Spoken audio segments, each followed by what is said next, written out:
Biplob, let me start with you. What are your thoughts? What do you think? Have we done enough on land reform? And thereon, if we have not, what are some specific measures that we are missing out or we should be focusing on? Thank you, Rituparna. Firstly, a big thank you to the Indian Staffing Federation for staying not only relevant in the last 12 years, but also doing this kind of session and actually, being at the core of relevancy for the future. I don't know many of the people who have been shown on the video, but I know some of you, Mr. Yadav, who have been passionately driving this institute for so many years.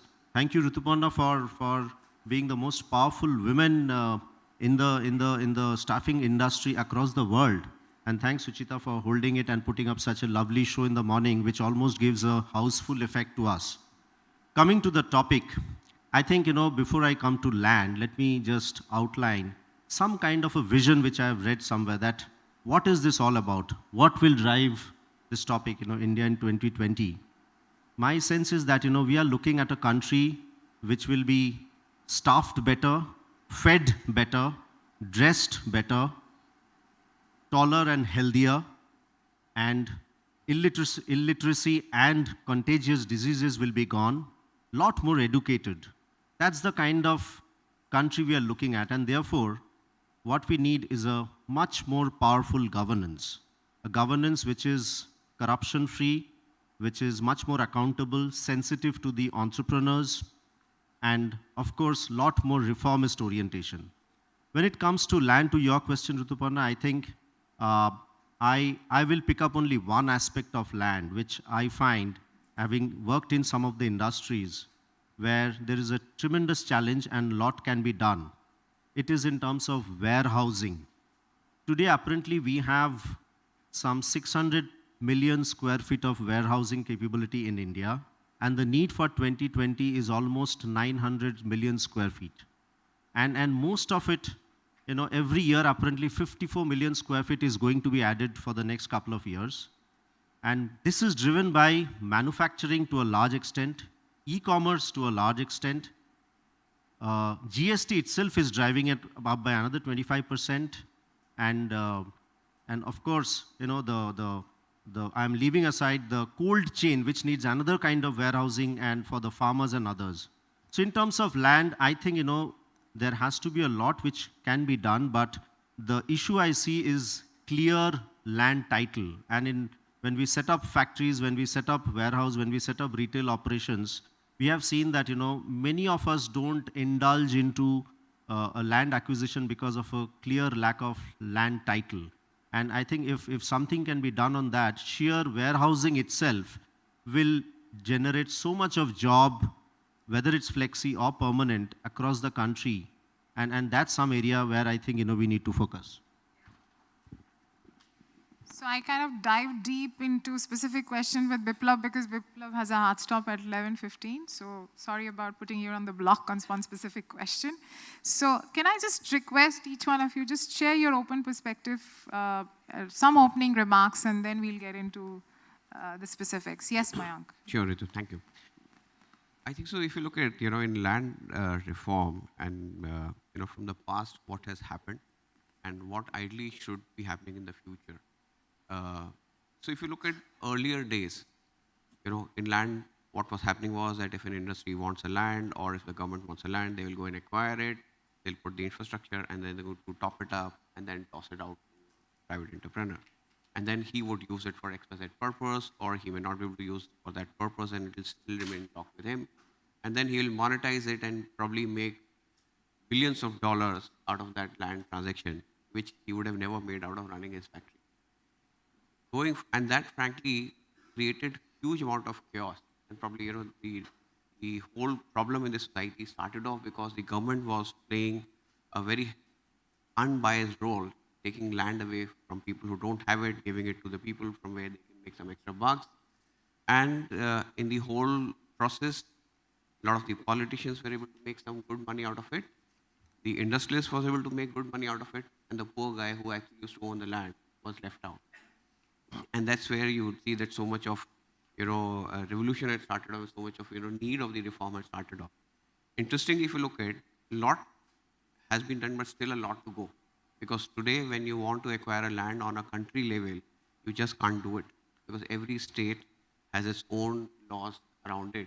And then it becomes extremely difficult for you to put a infrastructure project across the country. And probably that's where you need a participation. Second bigger thing which is still missing, which I feel that, going forward is very important and should be picked up, is that today when you go and acquire a land, you just can't do a simple transaction that you buy from the landowner and then, go out and do whatever you want to do with it, and he is not benefited from it henceforth. I think so a lot needs to be done in terms of how can you make him a participant into that whole process so that it becomes a lifelong, good to him also. And the third part definitely is to keep a check that, when land is acquired, it is used for a specific purpose. Ideally for, whatever infrastructure development, but it has to be used for a specific purpose. The usage can't be changed or the land can't be traded once acquired for economical benefit. So I think so from that perspective, a lot needs to be done. I think so we are still 10-20% in terms of the reform. A whole 80% is required to take forward. Sure.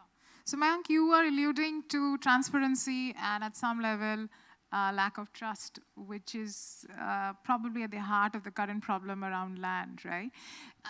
To put things into perspective, India has 63 million enterprises, out of which 1.3 million have GST registrations. There are about 16,000 companies with paid-up capital of over 10 crores. At any given point, you will see 15,000 companies posting jobs on a Naukri or any other job site. So essentially, the conversation around jobs, or formal jobs, in this country cannot really be had without having conversations around how we have, multiples or large number of formal employers in the country. And for the longest time, people believe that India is a hostile habitat for entrepreneurs because of issues like procuring land is such a huge challenge, inadequate infrastructure, and so on and so forth. And that's why land is at the heart of whatever we are trying to do if we take a long view in terms of the future of jobs, and hence a critical component in terms of what is likely to happen into the future. So can I just turn to you, Deepak?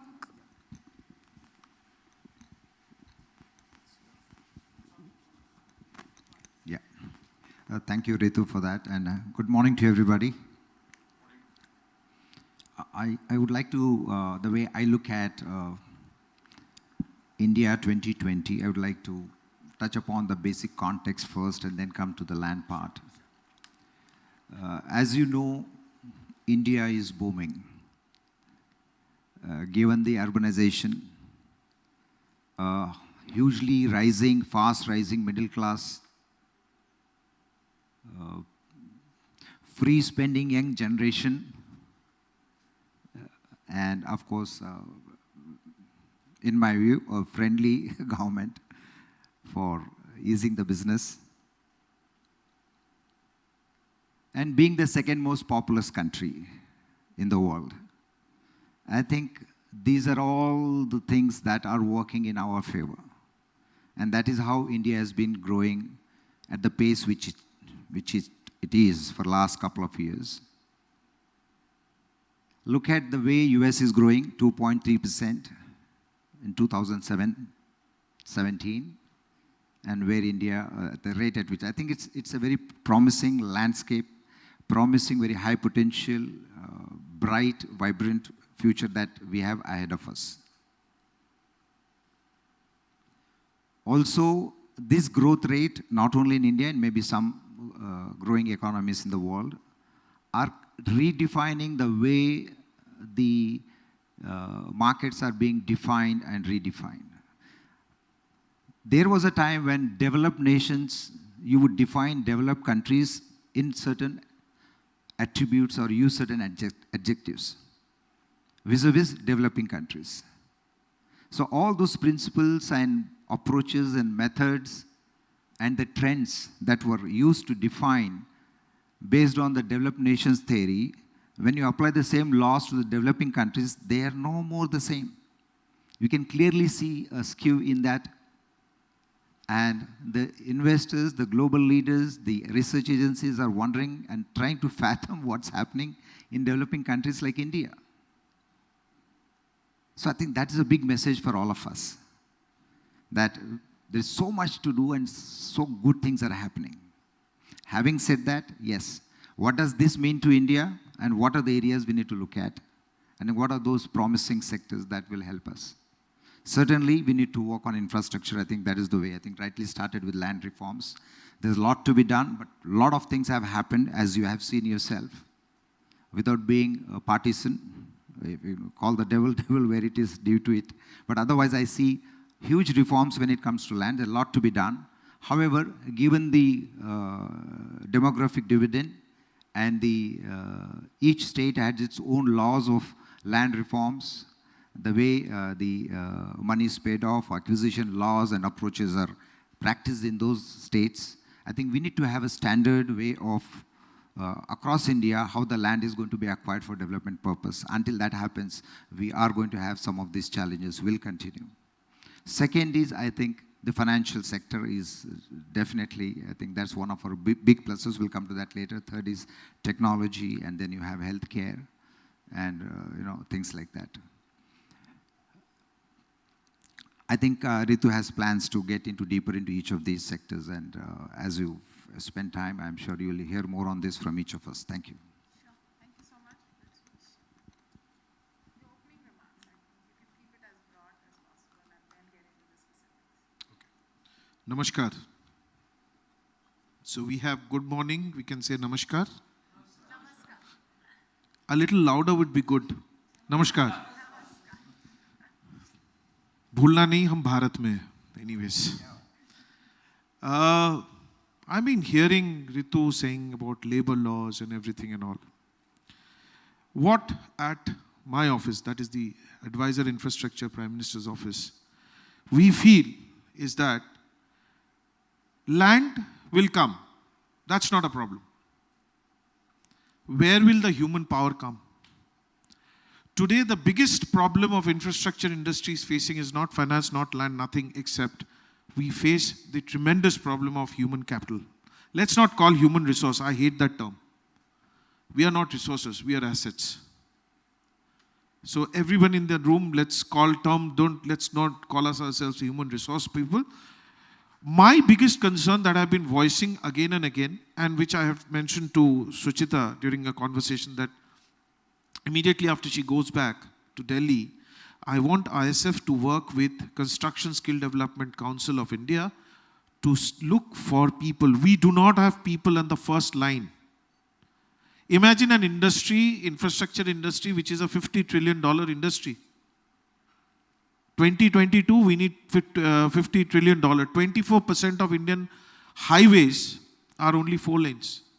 What are you people doing? I hear, I get a lot of invitation to come and speak on team building, that building, working, co-working, this working. I have never seen somebody coming and saying ki pride in building India.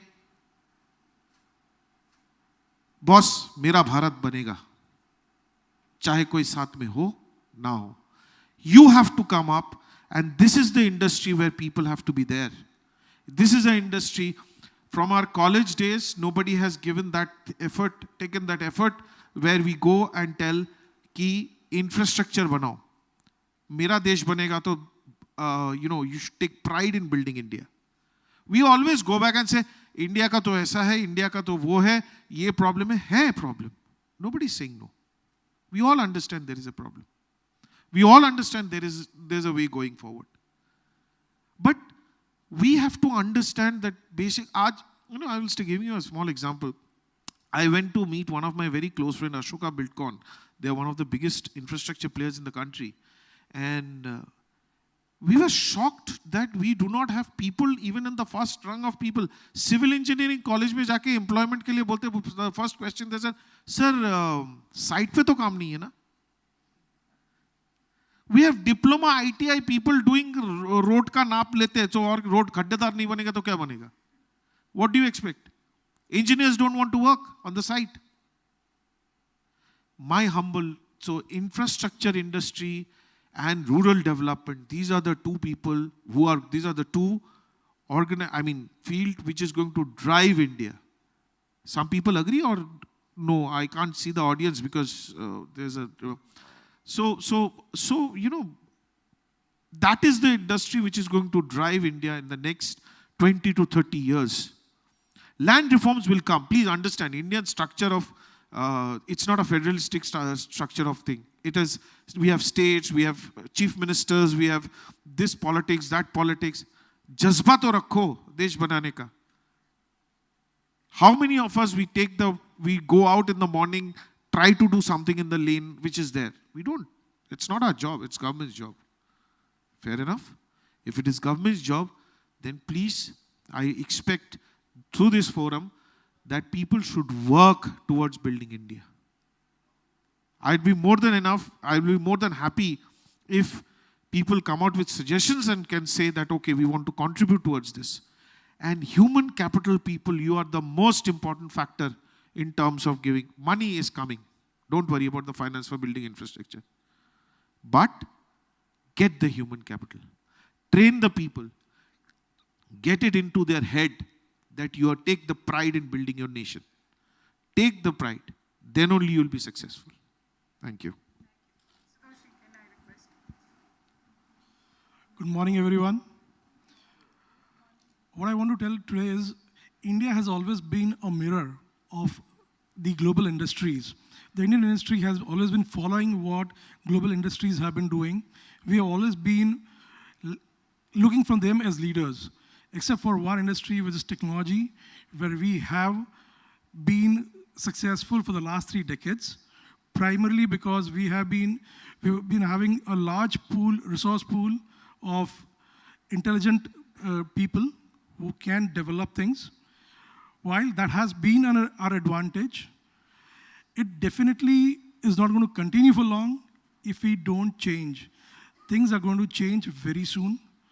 We are going to look at technology, automation, as we said in the beginning of the conference. Automation is going to take up a lot of mundane tasks. If we don't change, we will very soon not have that advantage that we carry. So change is a requirement and change is a must. Thank you.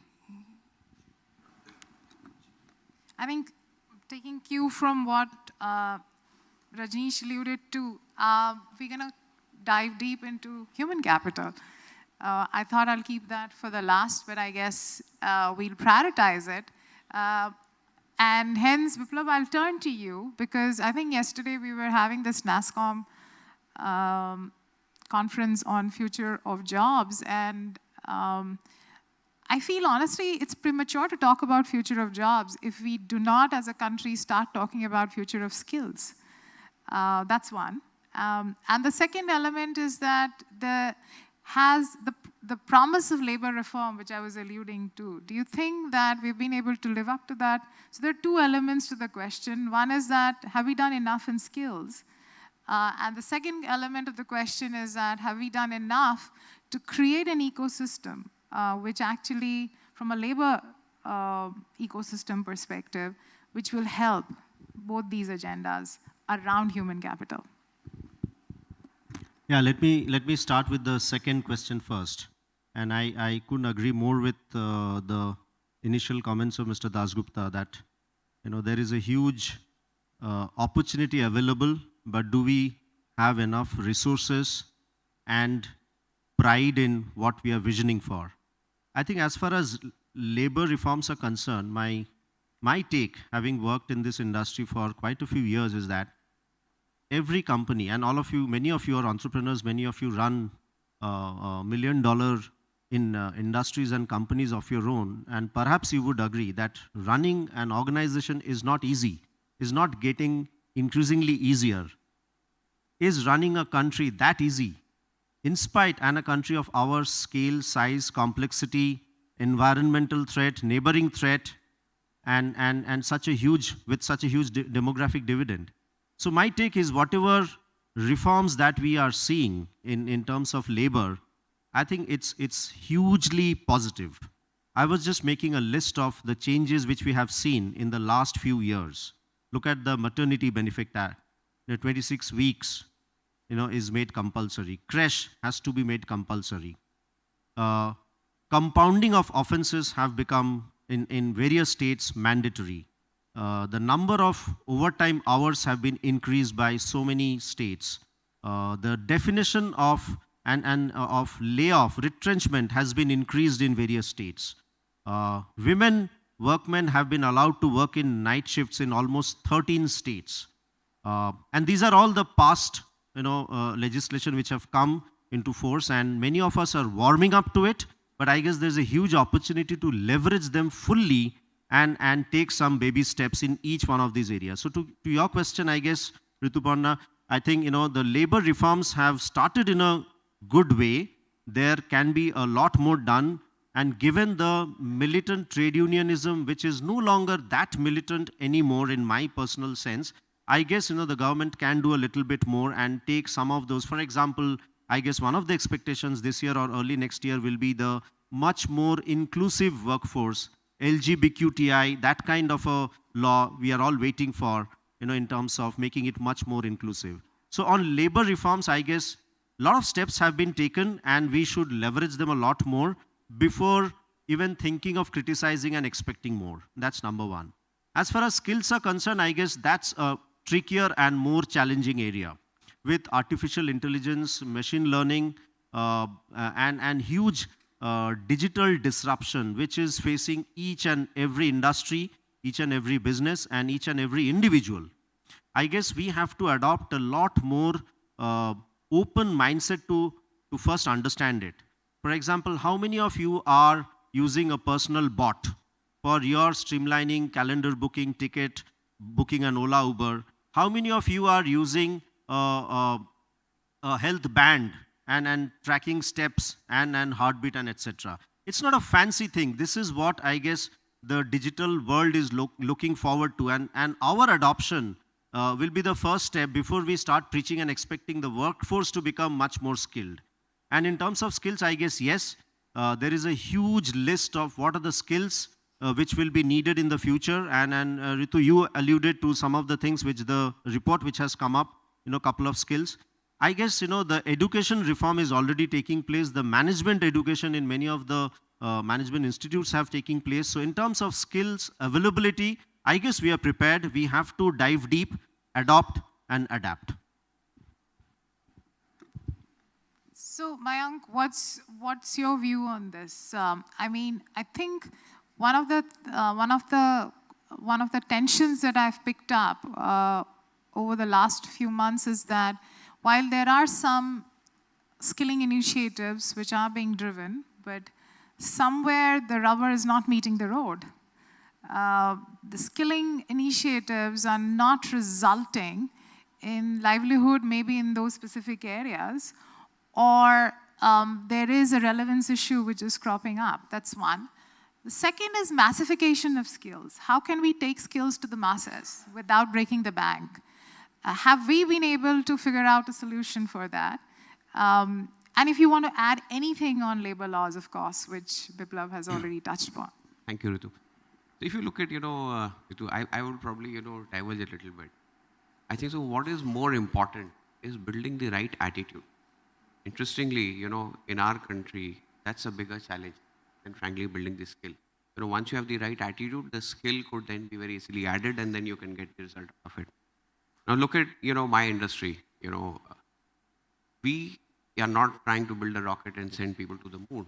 We're in the service industry, probably one of the most simplest job possible for anybody to do. And to make it further more simple, what we did was that we brought technology into it, and we made everything on an iPhone. So we are a company which is now moving to a stage where we will be zero laptop-driven companies. Imagine a company which is fully on mobile phones, where the employees can connect, they can take their reimbursements, they can check their performances, they can be appraised, and everything just on a handheld. Right? On top of it, it's a real time. So when somebody is not doing something, he does not need to go back to his manager. Probably he can just, his app would tell him that you are diverging from what you're supposed to do, and this is how you need to correct. To add to it, we put manuals so that before somebody goes on to the job, He goes through the manual and he learns what he's supposed to do and how he's supposed to do, and then train them. Interestingly, on ground, if you look at, it's crazy. Because and we go out and hire people. So currently, within 18 months, we are close to 1,400 people, 1,400 people. And if you look at, we find that a lot of people, they want to come in, but they don't want to change their attitude. And imagine we are a young company. Majority of the workforce is basically between 25 and 30, generally in the range of 25 and 28.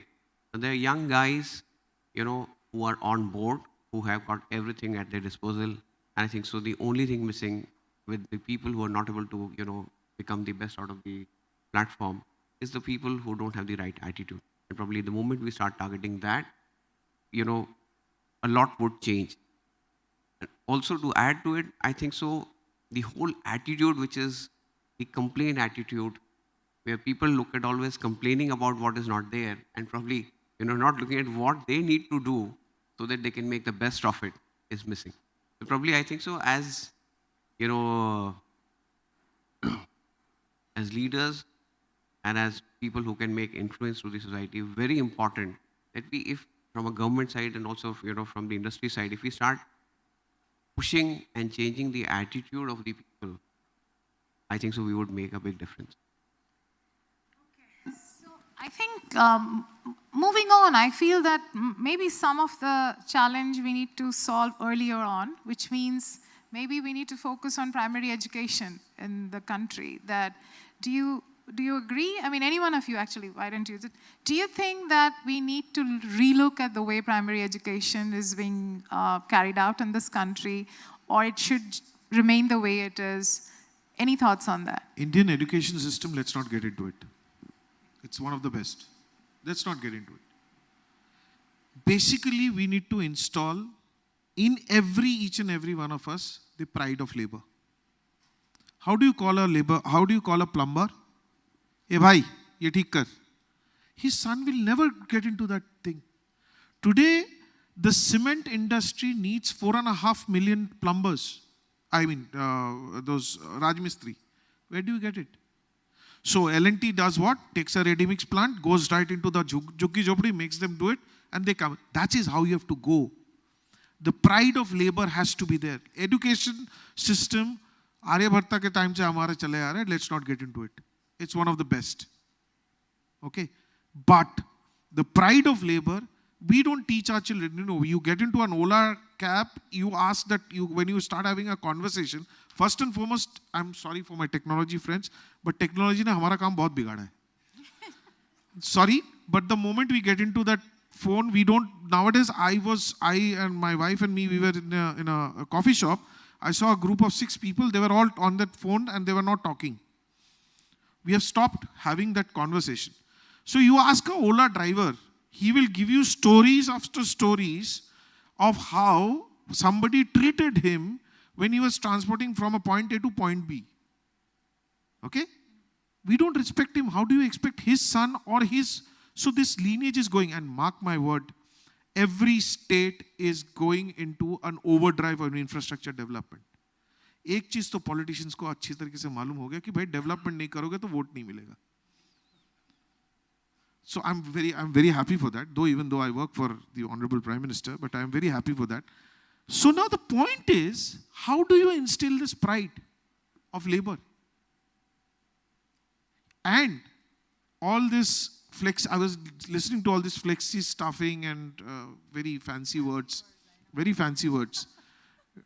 Contractors do not have any clue how much is being paid to that labor who is doing a work. He is only concerned or she is only concerned कि मुझे 500 रुपया लेके घर जाना है, मुझे 1 kilo आटा, 1 kilo चावल और थोड़ी सी सब्जी लेके और तेल लेके मैं खाना बनाऊं. That is what they are concerned about. There is no system of seeing what goes out and goes out to that people. You made out that point, I think. But what have we done? जो करेगा सरकार करेगी. Listen, we are not of the mentality of doing anything. Now it's high time we get into it. Otherwise, if you had been doing all those things, ना हमारे साथ मुगल आते, ना हमारे पास ब्रिटिशर्स आते, ना हमारे ऊपर राज करते. Sorry. We have to get into the mentality of doing our own stuff. Okay. If we do it, human resource will become human assets. That is our biggest strength. Right. And infrastructure needs that. I think all of them are sleeping, by the way. Anyways, so that's what I think. So, in my role as moderator, I can't comment, but I want would you love to comment. I would please love to do comment.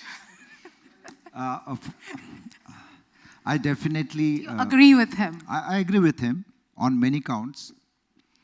Number one, I think what we are seeing here is the passion. What we are seeing is the basics and fundamental. What we are hearing is the foundation. And there is no debate on that. And there is no compromise. There should not be compromise. Right? So, number one. Number two, lot of things that have happened since we got freedom. Sorry, I am taking a little. Some good, some not so good. Right? I think life has its own way to correct. And the same thing is happening perhaps in India. Leave alone that, should I say, argument. Look at objectively since 2014 what has happened. Giving an example, when we talk of infrastructure, we are talking about the core infrastructure, rail and road. 2 kilometers per day. From 2004 to 2012 or whatever time that mission was abandoned to build roads for whatever reasons. It was put on hold. Slowly it moved from 2 kilometers to 11 to 20 to 30. It last, I know, was 41 kilometers per day. How could that, something like that has happened? How many people get employment? I mean, just one example. So, it is very important to have the right attitude. So, therefore, I think we have had for long, we will not, as an individual citizen, I will not do anything. I will want government to take up some. That is, we have to really ponder about. So, if today in this context of ISF, I think when I was doing my preparation for this, and I was hugely shocked and surprised, and I also was embarrassed. What I thought will take India to where we want to, a lot of that, 70-80% is our staffing is, I mean, the hands and legs and the head that goes is in those sectors which are not organized. And here I am, Chief Human Resource Officer of blah, blah, blah. And I said, oh God, what a shame. I think there's a lot to be done. So one, at a fundamental level. Second is at education level. We need to change a lot of things. Most importantly, whatever level you are working, even at IT level, healthcare and mobility or mobile or technology, whatever sector we work, I think there is a huge requirement of building the right attitude, and you will be surprised. The need to develop the right attitude is more at those, coated, suited, booted level, not at the ground level. I'm talking about fairness, transparency, and blah, blah, sacrifice. So I think we have a lot as a community, as a staffing community to contribute. But yes, one size does not fit all. There is a lot technology can do for us. We are the second largest online citizens in the world. 500 million, which is like huge. Imagine it can do what wonders, and how we can use that access to improve our banking, to improve our education, to improve our healthcare.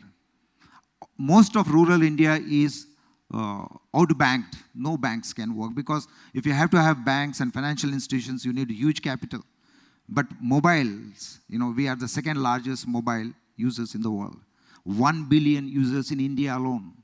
So if you can leverage on that, connect that infrastructure which is already there, and use some of this to reach out to that population, you can imagine what India we can create. Thank you. So let me just summarize a little bit from whatever we've discussed so far. I think one of the points that you're also highlighting is the lack of formalization in this country. It's a fact that 92% of the workforce are informal. And hence, how do you basically bring in transparency, and especially the sector that you represent, construction infrastructure, almost 98% is informal in nature. How do you build structure or bring in transparency when inherently the sectors are informal in nature? And more importantly, the incentive for the worker to be informal by default, because of the way labor laws are structured, are much higher than coming into the formal sector. Because by our labor laws, 45% of the wages for anyone who's earning salaries less than 15,000 are mandatorily deducted under the pretext of some deduction or the other. And hence, when the cost to company, let's say, is 12,000 rupees, essentially the gap between Haath wali tankha and Chitti wali tankha is so wide that that guy prefers to be in the informal sector. And I think that's why we have to delve a little bit on what have we done on the labor reform to take away the inherent advantage which informal sector has for any job seeker as against, it's not anymore about employers, honestly. It's not labor reform from the perspective of employers. It's actually from the perspective of the youth or the kid who finds the informal sector more attractive than the formal sector.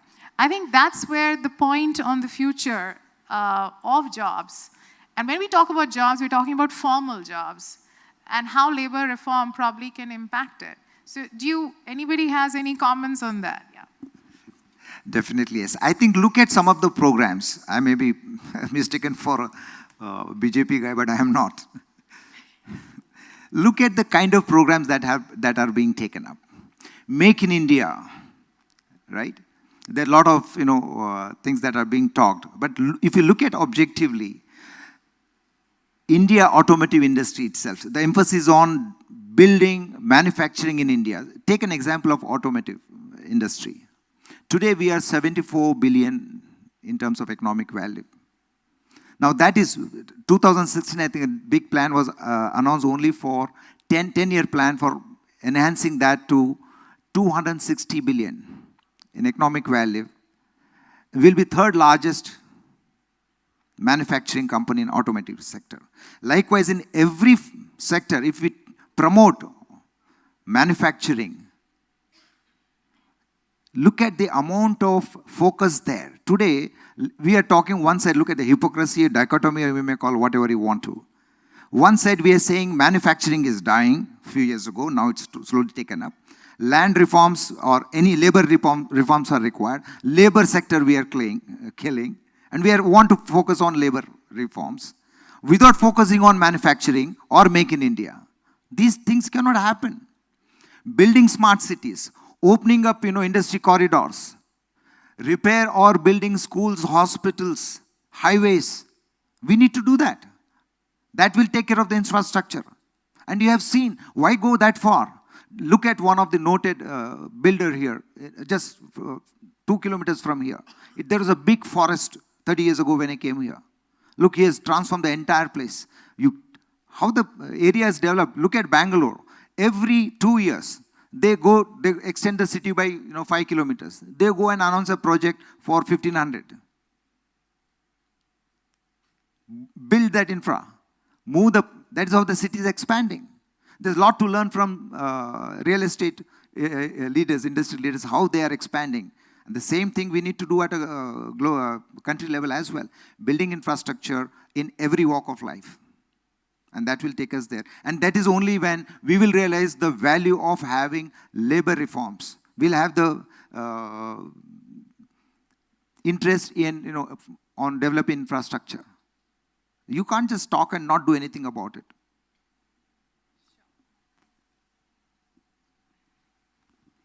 Anybody has a follow-up on that? Okay, then I'm going to move to financialization. We have seen some dramatic reforms on the finance side of the ecosystem in India. We saw demonetization. We saw the country suddenly adopting cashless like we never did before. The emergence of fintech in India. So Biplob, your thoughts. Do you think that there's an upside to this in the whole employment conversation and debate?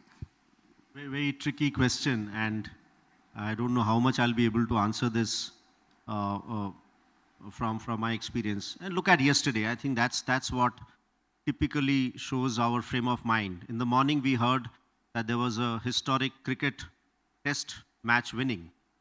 Okay, and in the evening, we heard that the governor of RBI has resigned. And then also we heard that Mr. Vijay Mallya is allowed to come back. So So the irony of all these reforms is that, they're too shrouded or too esoteric for common man to understand, and especially, the context in which we are talking. I think there have been some extremely bold steps which have been taken, and there will always be, because of our political nature of the country, there will always be pros and cons, positives and negatives around that. But some of the things which really stand out is that in terms of reducing the black money, I think there has been a significant progress in that. There has been a lot of payment wallet, electronic transfer, direct credit to the last mile in terms of Jan Dhan scheme. And that has really, kind of benefited a section of the population which was always been exploited. And I think there has been a little bit of cloud in terms of banking reforms, and as we see, some of the public sector banks are kind of giving an impression that the checks and balances are not in place, whereas the private sector banks still seem to be quite robust. But I guess there are some opportunities to deleverage in terms of taking action on non-performing assets, and also in terms of managing the overall liquidity of the country. These are some of the areas where I think a lot of work is going on, but too early for me to pass on a judgment and take a side at this stage. Anyone has a comment on that? Sure. Sorry. The thing is, any growing economy, if you closely look at it, has grown because two things have happened. The physical and the digital context have come together. There's a marriage, very strong connect between both the contexts, the physical and the digital connect. When I say physical, I'm talking about the infrastructure. When I say digital, we are talking about the digital or the technology. Now, talking about whatever steps the government has taken, whether to demonetization is a highly debated, discussed, controversial topic. But personally, I love it. I have learned a lot of lessons as an individual, the value of digital. I've seen the change in my own way of operating. I've struggled those 15 days. I had to actually open up my cupboard and find out if I can find some coins there, because I'm a pure card guy. I had only 20 rupees and I had to get my car from the showroom, and I took the bus and I lost 14 rupees there. I had left by 6 rupees. How I struggle, I only know. But it really changed my perception, the value of going digital. I've seen how it has transformed my own as individual way I used to operate. Now, having said that, like I said before, 1 billion mobile users in India alone.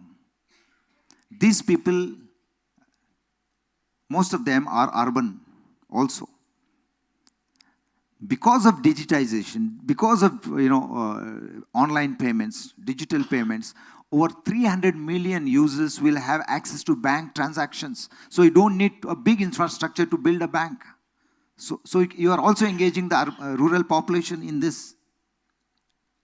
So definitely, yes, a lot of financial services, the growth, second fastest growth sector that's projected is financial services, purely because of digitalization and digital India. So I think it's my full vote to that.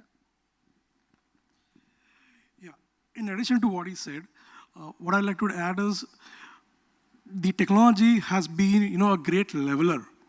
Today, when we talk about the banking infrastructure not being available to the rural masses, and the same can be done using a mobile phone, technology can get the banking to the rural mass. Likewise, if we are able to include the rural mass socially and infuse dignity of labor into them, and also the ability for them to understand how this inclusion will benefit them as a mass, this will create a very big team of workers as Mr. Dasgupta requires, and that team will be helpful in developing India further. The only reason why India demonetization we all shout is that we had to stand in the queue. And every person who is complaining are the people who had that money. Ask a rural guy, he is not bothered. 68% of Indian population.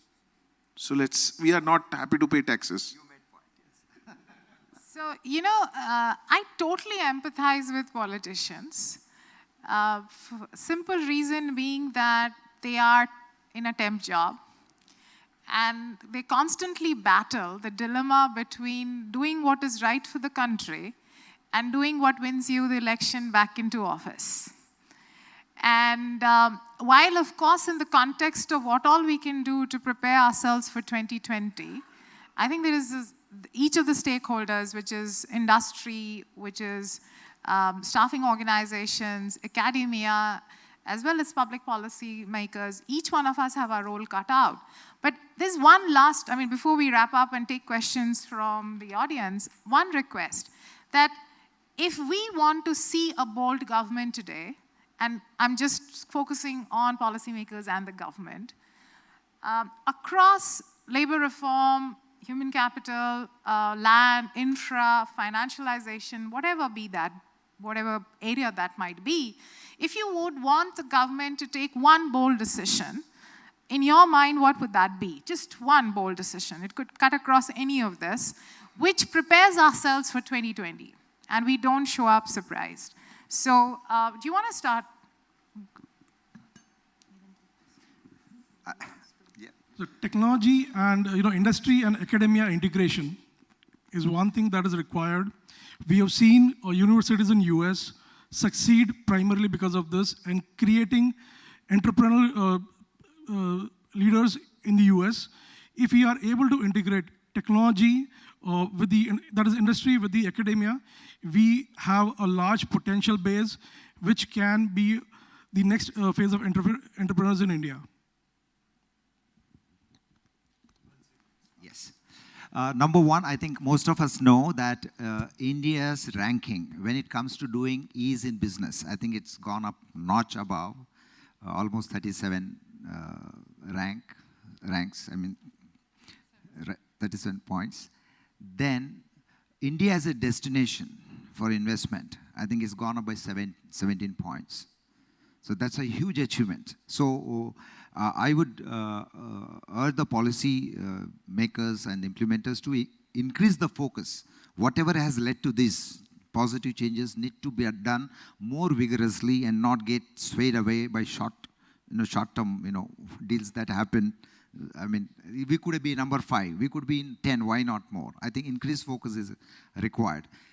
Plus increased governance in every area. I think that is what I would request the government to focus more attention. Increased governance and faster court decisions. I think that will really make things life easy for all of us. So, when you talk about governance, are you alluding to technology adoption? Of course, technology is one of the vehicles that will lead to governance. But more importantly, it is the attitude of the implementer, the mindset, their own personal agenda. So if that is there, these are the tools which are anyway available. And we have seen, we have implemented Aadhaar, we have done so many things, so many positive things have happened. That means the infra is there. Wherever they wanted to do, they have done. But where there is a risk, calculated risk, I think we need to not, go boldly and hit it where it really matters. I think so. Probably two things I would like to add to it. One is the inclusion. Very important for the government to start thinking in terms of how do we include and build the India as one India, which is very important part of the country going forward. Is that state versus central tension? Or One is the state versus central tension. Second is, every Indian to be part of the growth story. So I think so that probably if the focus is on that side, that will be far more impactful and better. Second thing is, I think so that is more for the citizens. Start choosing your leaders right. Because, if you look at, and I've been frequenting Varanasi nowadays, imagine how the city got transformed in last 4 years. It's amazing. I don't know how many of our cities will start focusing and, start developing on the similar footsteps if you have leaders with that focus, right? By the way, that's Prime Minister's constituency. Yeah, I'm saying. knew that. But it's a very simple thing. And I don't want to comment on the other cities where so many prime ministers would have come and they have contested and, it has been their constituencies and which have not been, there has been a zero growth in those cities for so many years. So imagine how one attitude can make a change, for a one city and for a country. Similarly, my request will be for the people of India that, that one attitude change has to be with us in terms of choosing a right leader so that a country starts going in the right direction. I guess my view, the answer is right in front of us, but somehow we don't see it or we don't act towards it enough. Look at the stage and you will perhaps understand what I'm trying to say. I think the government can do one thing which is right from the birth of a girl child to education of a girl child, on the reforms on marriage of different communities, job, salary, security, safety, education, everything around more women everywhere. I think that's one thing if we can consciously do, the country will benefit a tremendous amount. I mean, thank you so much for bringing that up. You know, we were having this debate. A lot of people love to do India bashing. No, I will come to you because I know you should have the last word on this. On his comment that India, we love bashing up India, right? India mein ye nahi hota hai, wo nahi hota hai, ye kharab hai, wo kharab hai.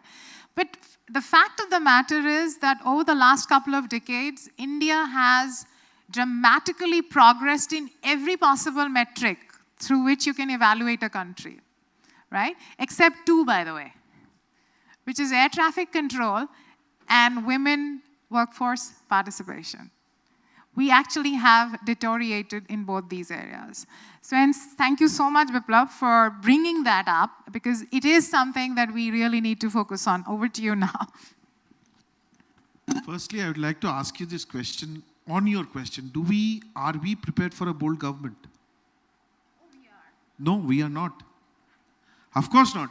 Somebody who asks us to pay taxes, somebody who asks us to do something, we will immediately go back and say, इसको अगले साल vote नहीं करेंगे. मेरे घर के सामने खड्डा खुदा हुआ है, centrally I will not vote for so and so. Right? We are such people that we do not understand to differentiate between municipality election, state election, Lok Sabha election.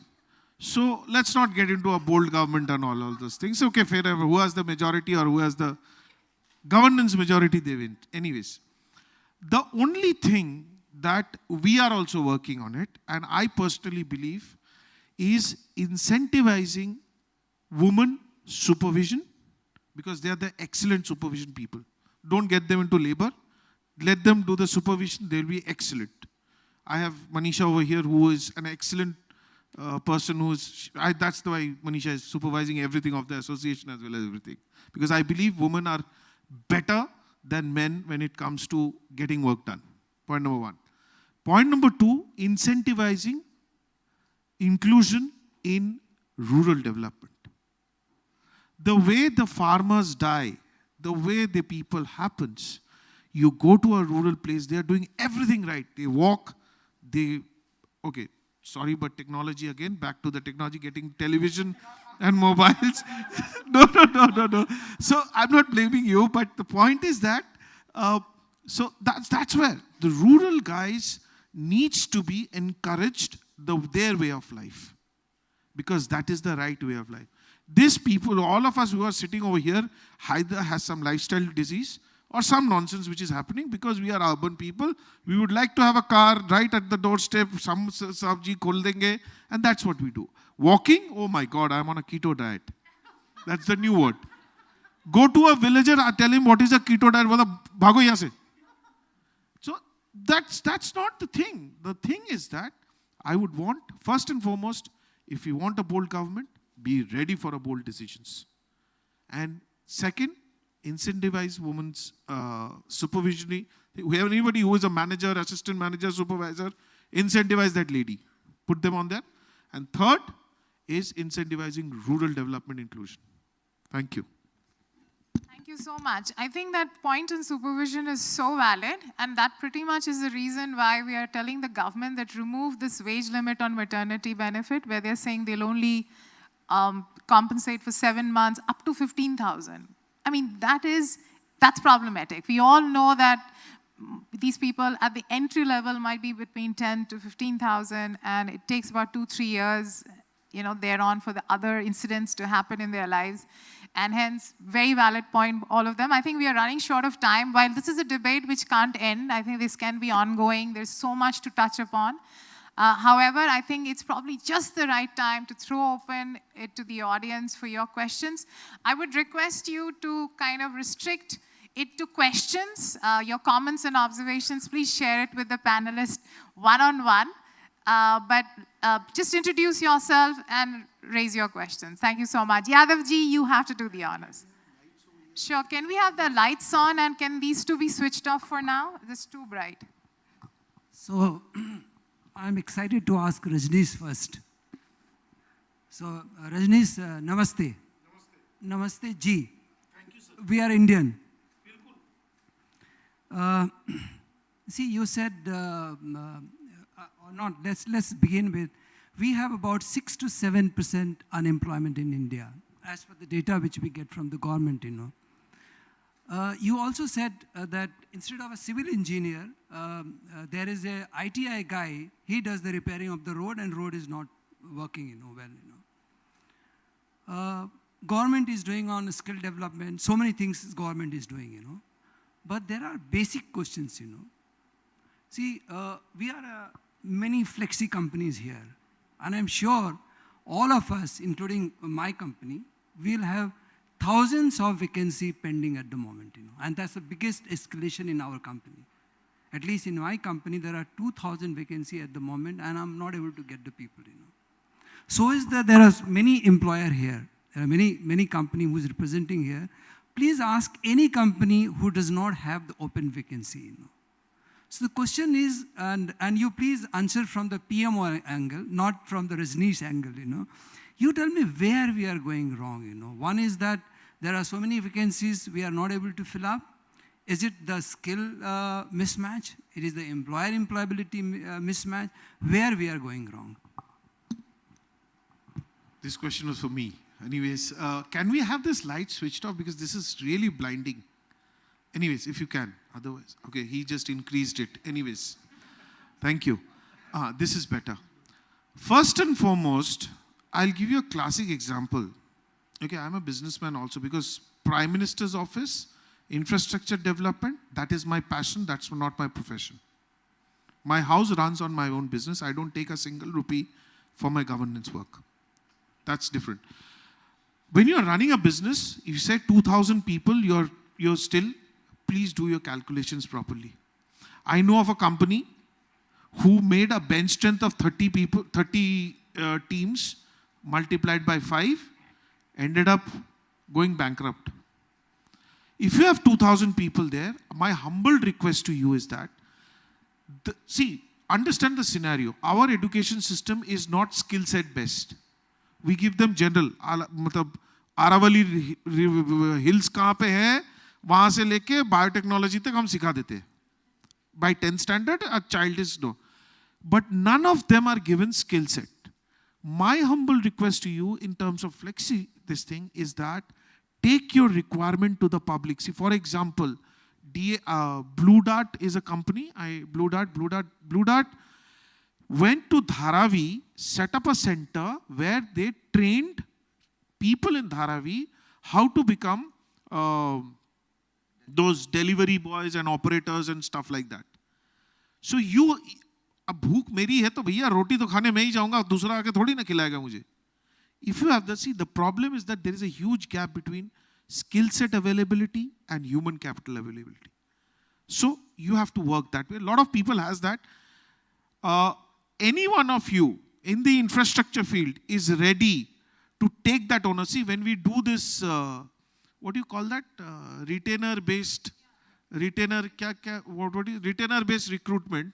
You have a certain amount of fee from your part of your fee which goes in as a part of a performance bonus. I have never seen any company coming to an infrastructure company and said, "Saab, मेरे ये flexi workers ले लो, आपका project अगर see Ashoka Buildcon, we built a bridge on Rupnarayan River in exactly 13 months. The labor supplier was paid 20% incentive as a performance bonus. How many people of that labor had got, how many of those laborers got that money? That incentive? 0. our intention and skill set availability. So once you have that thing sorted, and people don't talk to each other. HR is the only, I mean, human guys, they don't talk to each other. They're like, if I tell him, ki, okay, that is the problem, he'll take my client out. I don't know, why is this so much of insecurity? In road building, we always talk to the other guy who's available. So in Meerut, if I'm building a road, and if there is a road in Sonipat which is coming in, I know Sonipat mein aapko ka machinery rakha hua hai, I'll tell him, ki, dude, can you make that road for me? So that's how we talk. Any other questions?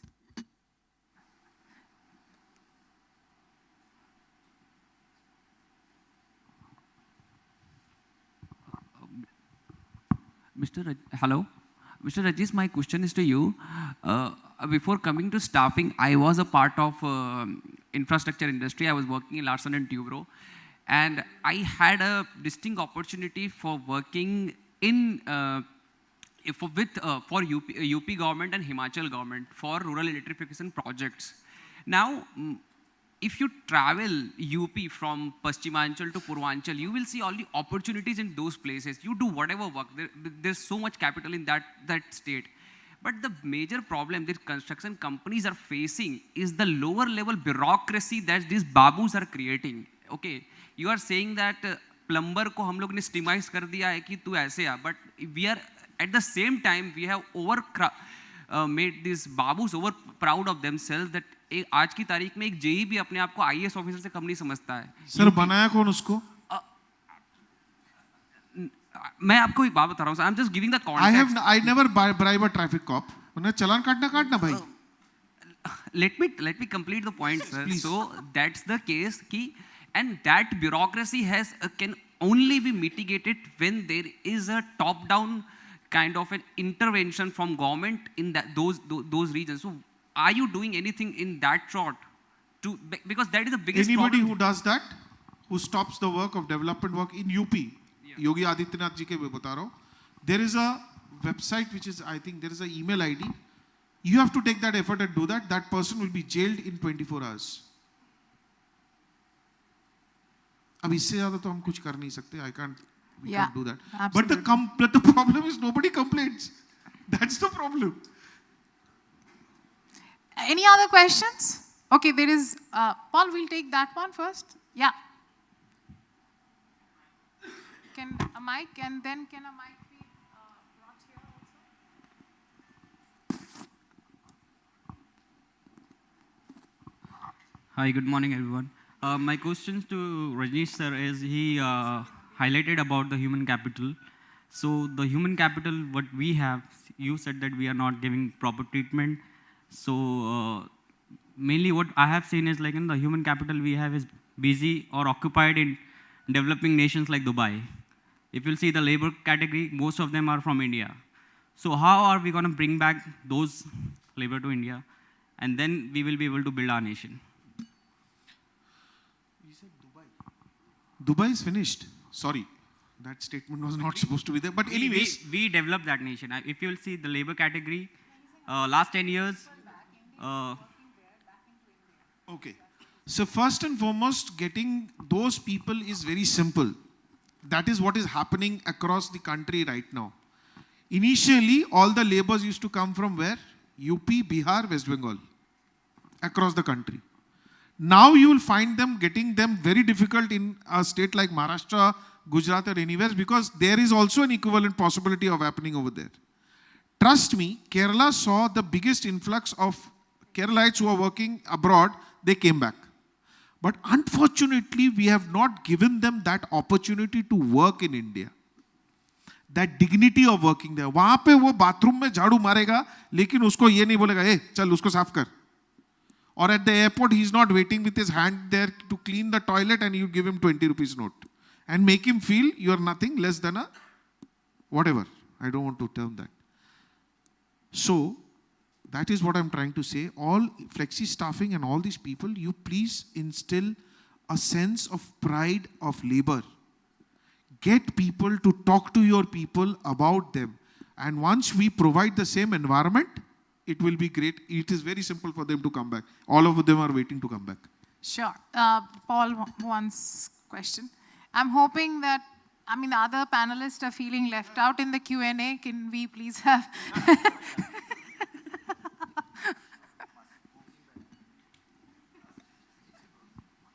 Good morning. I'm Paul Dupuis from Randstad. I also play for Team India.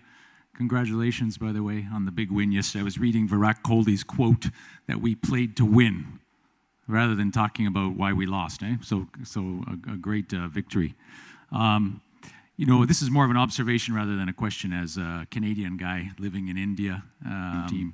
I was in Japan for 22 years before I came to India, from one extreme to the other. And you raised some data points. First, we talk about the fastest growing economy in the world, the youngest workforce in the world, the rising workforce, of course, 1 million people per month or more, FDI increasing, ease of doing business index up 23 points now to 77. All of these are really good things. But as I travel around the country to our locations and meet with our teams and our clients who are hiring, they're all facing very similar challenges that you've outlined today. I think a land that's under construction, literally, also brings challenges and opportunity. So I would say to you that in many ways, India is probably the best place to be right now when you take all of those data points. Yeah? And for our industry, and I say this as a board member of the ISF as well, and Ritu and everyone else who are working hard together, although we are friendly competitors, we're also united and stand together to bring legitimacy to work and to create a formal economy and formal labor economy. So I guess my question to everybody is, the skill gap is indeed an issue in India. Now, you raise a very interesting suggestion to RP Yadav here, but the reality is that according to a recent study by E&Y, there are 5 million people coming out of higher learning in India every year. Only 34% are employable. We're talking about plug and play field readiness, right? What can we do? And I say we, by the way, staffing companies, the government, corporates that are hiring, and educational institutions. What can we do to attack this issue? Paul, I think very rightly said. As a staffing company, a very important role that you guys could start playing is that start connecting the industry and the educational institute. We see a lot of gap because what is being taught and what is required on the ground is a big gap. Interestingly, what is required on the ground is not very difficult. Probably it's only about if this information about what is required would have been known at the time when the institutes were imparting the education, life would have become much more easier. You look at all of us, probably with the kind of work that we do and the kind of education we would have done, there's no connection to it. Or there's hardly any connection to it. So basically, we came onto the jobs and we started learning on it. And probably we still were able to manage and somehow do it. And a lot of people are not able to pick it up and do it. So probably as a staffing companies, what you guys do it is, if you start connecting it, life would become much more easier. One small point, 34% of highly employable, balance whatever is there. All of them put together, 100% should be put onto the field. Compulsory 6 months of working on the site. Then you come back to a cushy office. Otherwise, you are not, the next company who's going to hire them, they cannot leave. Simple terms. Let them sort, because an engineer is an engineer when he's at the site. Gitamar, Mayank, Gitamar, half of the time, he's one of the biggest builder, Creda is president. You go to his office, you will not find him in his office, he'll sitting in the project site to work. Thank you. So we have to, I know a lot of more hands up there, but why don't you please engage with the panelists while we break, one-on-one. Thank you so much, each and every one of you, for your time and effort. Hope to keep the conversation going. Thank you. To kindly stay on the stage for a few more minutes. May I request for a group photograph if that's...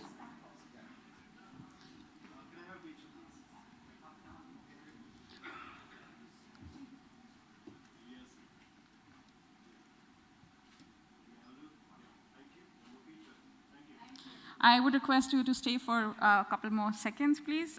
Thank you, Ritu, and the distinguished panelists for this wonderful and enriching session. May I request Paul Dupuy, Board Member, Indian Staffing Federation, to kindly come on the stage and felicitate our honorable speakers. We start with Mr. Biplob Banerjee, Chief People Officer, ABD India.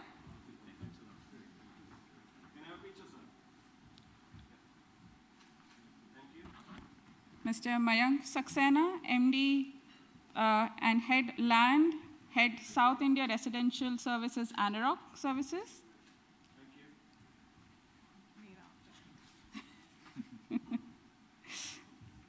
Dr. Deepak Deshpande, Senior Vice President and Chief Human Resource Officer, Netmagic.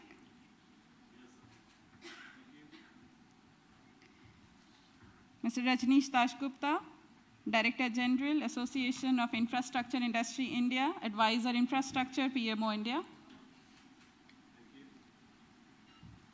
Mr. Bhavin Doshi, DU Head Key Accounts, HCL Technologies.